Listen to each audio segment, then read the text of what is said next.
که د چا د عمرې خواهش شي او وس یې نه کېږي، محترم مسلمانانو خویندرونو دا وظیفه دې وکړي، انشاءالله العزیز الله پاک بیا خپل کور ته وغواړي. محترمو مدینې منورې ته تګ یا مکې مکرمې ته تګ دا د پیسو محتاج نه دی. چې څوک تلي د هغوی نه معلومات وکړئ چې څنګه اسباب برابر شي او څنګه تاسو د عمرې لپاره لاړئ، څنګه تاسو مکې ته لاړئ، څنګه مدینې ته لاړئ، نبی کریم صلی الله علیه و وسلم په لارو کوڅو کې څنګه وګرځېدلی، هغوی به تاسو ته همدا خبره کوي چې بس دا د الله پاک فضل دی چې په چا باندې وشي. الله پاک به هغه کار کوي محترمو چې د انسان خیال او وهم و ګمان هم نه وي.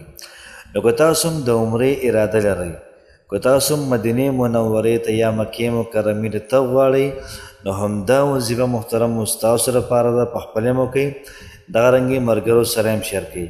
مکمل ترتیب مکمل طریقه کار تاسو ته مخکې په دې ویډیو کې وایم. بسم الله الرحمن الرحیم. شروع کوم د ډیر زیات بخونکي او د ډیر زیات مهربان رب په نوم باندې. زه ګواهي ورکوم د دې خبرې چې د الله پاک نه علاوه د عبادت لایق بل څوک نشته. نبی کریم صلی الله علیه و آله وسلم د الله پاک بنده او د الله پاک رسول دی. محترم مسلمانانو نن چې کومه زموږ وظیفه ده ډیره زیاته پاورفل او ډیره زیاته عظیم شان وظیفه ده. د الله پاک نه دعا ده یا الله پاک څومره حل کې قرضداري دي د هغوی قرضونه ختم کړي، یا الله پاک څومره حل کې دي د هغوی حاجات دي د تمامو خلکو حاجات دا پوره کړي، یا الله پاک څومره حل کې به مشکلاتو کې دي د ټولو خلکو مشکلات ختم کړي.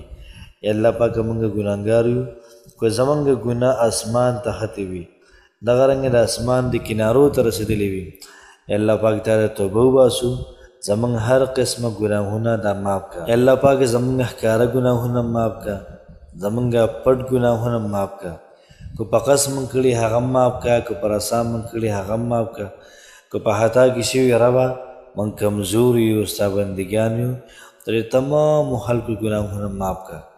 د کومې ګناه په وجه چې زموږ سوال نه قبلېږي هغه ګناه هم زموږ معاف کړه. د کومې ګناه د وجې ته زموږ نه ناراضه یي او زموږ سوالونه نه قبلې، دعاګانې نه قبلې، یا الله پاک د هغې ګناه موږ ته توبه وباسو، دغه راته معاف کړه او بهترین ژوند مزیدار اعلی زندګي موږ له راکړه. امین. محترم مسلمانانو که څوک د مکې مکرمې دیدار کول غواړي، د مدینې منورې دیدار کول غواړي، لاړ شي په دې جذبې په نیت باندې هلته کې یاره زم عمرې له زما حج دپاره. نو که د عمرې او د حج اراده کې دا وظیفه وکړه انشاءالله الله پاک به دې لازما بوځي، انشاءالله الله پاک به دې لازما بوځي. یاد ساتئ محترم مولانا حفیظ مکی دامت برکاتہ العالیہ کوم چې مکه مکرمه کې درس کوي، د حدیث مبارکه درس کوي، دا وظیفه محترم هغه ښودلې ده. هغه وایي چې کوم سړی دا وایي چې زه دې مکې مکرمې ته راشم عمرې له، زه دې راشم مدینې منورې ته عمرې له، دا وظیفه دې لازما وکړي، انشاءالله العزیز الله پاک به خامخا راولي. محترم دنیا ده او په دنیا کې هر قسم هلکه شته. نبی کریم صلی الله علیه و آله وسلم امتیان په خپل پیغمبر باندې مین دي. هر امتی دا وایي چې څنګه زه د جانان کلی وینمه، څنګه زه پیغمبر علیه صلات وسلام کلی وینمه. هر څوک محترمو دا ګمان کوي د چا په زړه کې معمولي خواهش هم دی، یا الله پاکه بوځي، یا الله پاکه موږ او دا تمام خلکه بوځي، یا الله پاکه موږ بوځي.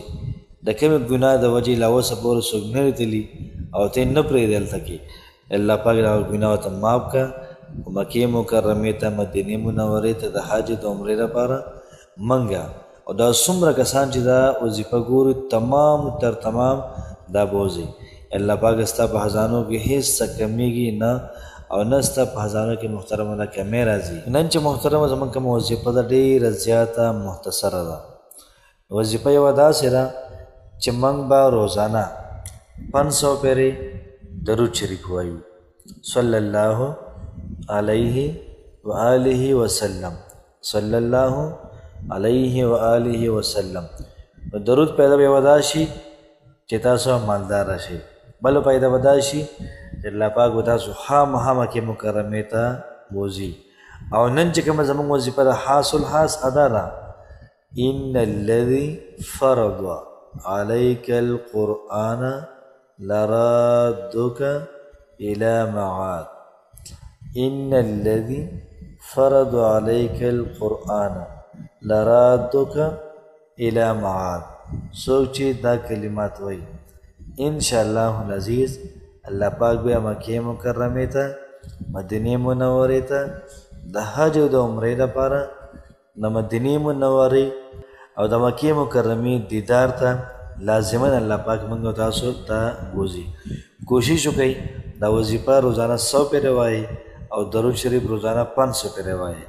انشاءاللہ اللہ پاک نکل کو امید ساتم چې الله پاک به موږ تاسو ټول بیت الله شریف عمرې له بوځي. دغه رنګي حج له موږ الله پاک بوځي. الله پاک مو خوشاله آباد ساته. السلام علیکم ورحمت الله وبرکاته.